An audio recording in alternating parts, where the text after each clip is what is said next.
All right, I'm here with Mr. Chaz Hill, teacher of U.S. history through film. Mr. Hill, why don't you tell us a little bit about U.S. history through film? Well, U.S. history through film is a regular credit class. It counts as the same credit as regular U.S. history, but it's a course that I created with the help of Mr. Sable, and it fulfills the same requirement, but it goes through the material in a different way. You'll be learning the same things. You'll be taking essentially the same tests as regular U.S. history, but learning it in a modern, I think, fun and energetic way that is different than a standard course.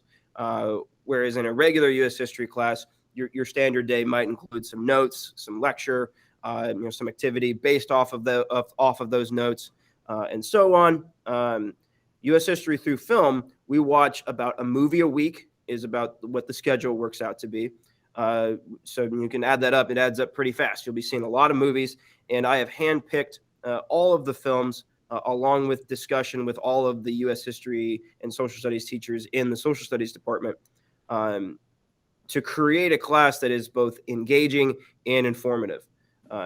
They're all pretty much modern films with some kind of older sprinkled in there, but they're all movies that are by and large considered good, really good, or some of the best films ever made, and ranging a variety of genres from musicals like Hamilton to hard-hitting war films like Saving Private Ryan to incredible dramas like Schindler's List and 12 Years a Slave.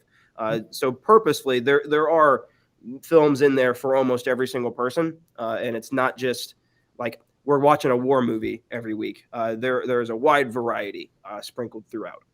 And then as far as students wanting to take that class, who would you say are some students who would want to be in the room where it happened? It's a great Hamilton reference there, sir.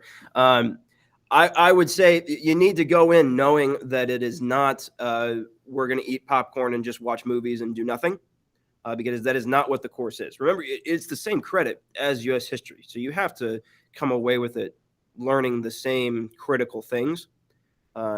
So there is a trade-off.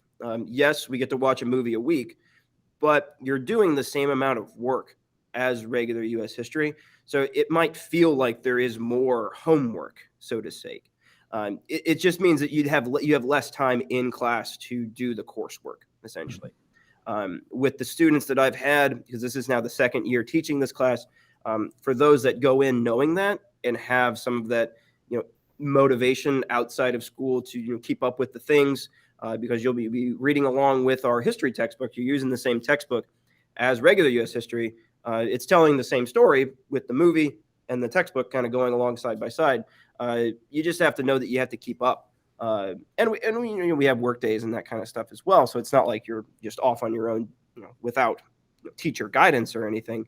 But you do have to have a little bit of that intrinsic motivation. So knowing that I will have, some outside school work probably to do a little bit more. But you have that trade-off of, I get to watch really cool movies during the school day for a couple days of every week. It is a pretty good trade-off. So you have to have some of that motivation to get that work outside of school done. Yeah. Okay. Last question. What's your food policy in your class? Ooh, sometimes, don't let everybody know this, but we do have a popcorn machine in the social studies department.